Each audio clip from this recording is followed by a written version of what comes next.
Hello po mga kabulba, magandang umaga sa lahat po dyan. So welcome back ulit po sa aking YouTube channel. So ngayon mga kabulba ay magbibigay ako ng tips sa inyo sa tanim na kabuting saging. So may dalawa akong tanim. So sana masundan nyo po yung tips na ibibigay ko po sa inyo mga kabulba. Tara, samahan nyo po ako.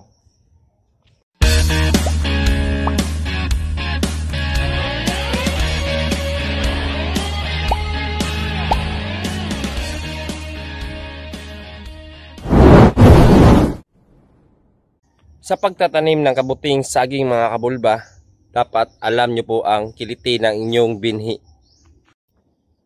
para makapag-ani po kayo ng marami. Pagkatapos itanim yung binhi ng kabuting saging, pagdating ng 4 days, 5 days, or 6 days, kailangan talaga natin pasingawin yung tanim natin mga kabulba. Yung pagpapasingaw po mga kabulba sa tanim na kabuting saging, nagdepende po yan sa binhi po ninyo. So merong minutes lang, meron ding oras, isang oras. So sa akin, isang oras yung pagpapasingaw.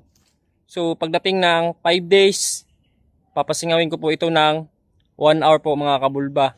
So sa iba, hindi ko po alam kung anong days po sila nagpapasingaw, 4 days ba, 5 days or 6 days, or ilang minutes po ba yung pagpapasingaw nila. Sa akin ay isang oras pagdating ng 5 days, pagdating na naman ng 7 days, another 1 hour na naman mga kabulba. Pagdating na naman ng 9 days, 15 minutes na lang.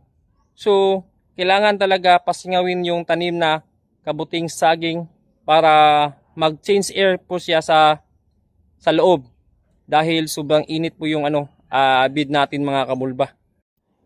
Yung pagpapasingaw ko dito mga kabulba, umaga po, bali 7 AM to 8 AM. So halimbawa umulan sa alas 7 ng umaga or alas 8, pwede nyo naman pasingawin pagdating ng hapon, 4 to 5 PM po mga kabulba. So, meron akong dalawang tanim dito mga kabulba.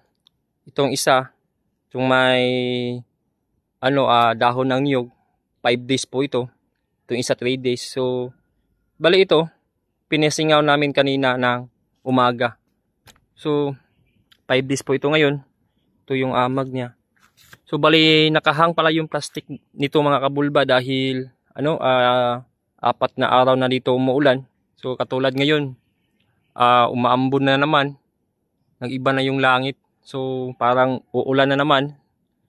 So hinahang namin yung nakahang na yung plastic. So tinakpan na namin ng dahon ng niyog. So ito yung niya, amag, 5 days. So yan meron na siyang pinheads, yang puti-puti. So pinheads na po yan. Yan.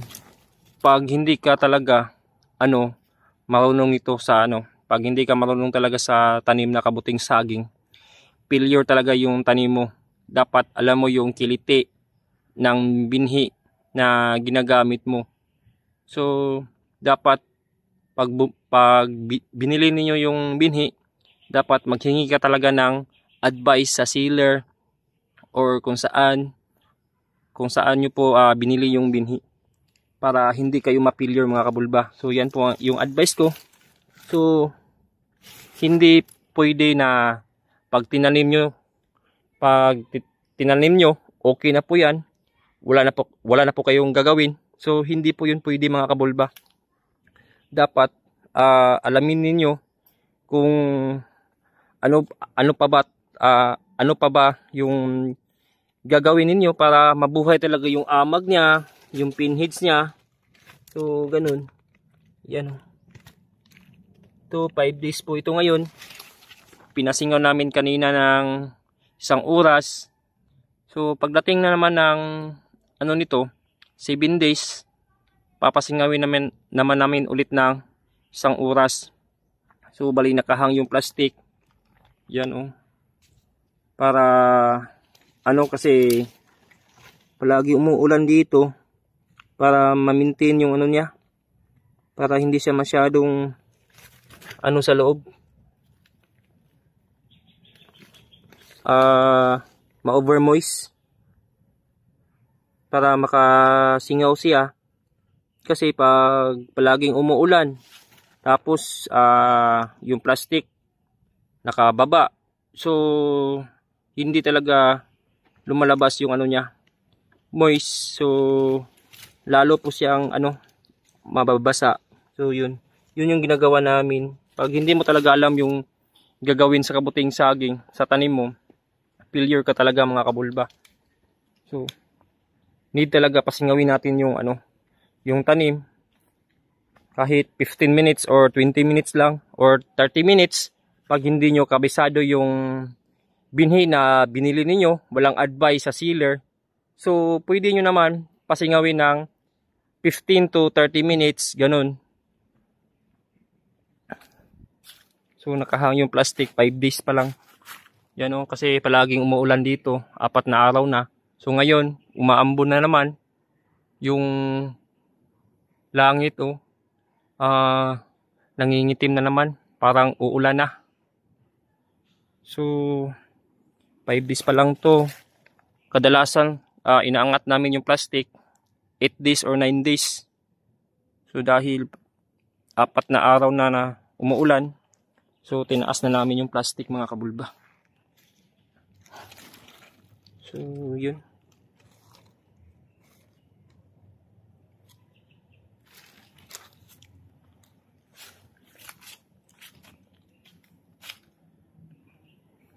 So sana nakuha nyo po yung tips na binahagi ko, na kailangan talaga pasingawin yung tanim natin na kabuting saging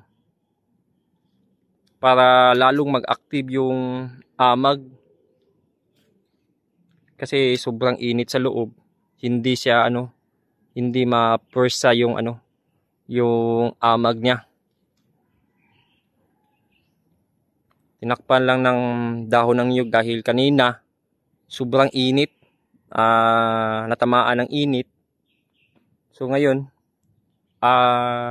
parang uulan naman, so iba-iba yung klima dito. Umaga siya masyadong mainit, pagdating ng hapon umuulan. So pag ganyang klima, hindi mo yan pag hindi mo alam yung gagawin dyan, dahil iba-iba yung klima, ma-failure ka talaga mga kabulba. Lalo na pag hindi quality yung binhi na ginamit nyo. So kunti lang talaga yung maaani nyo dyan.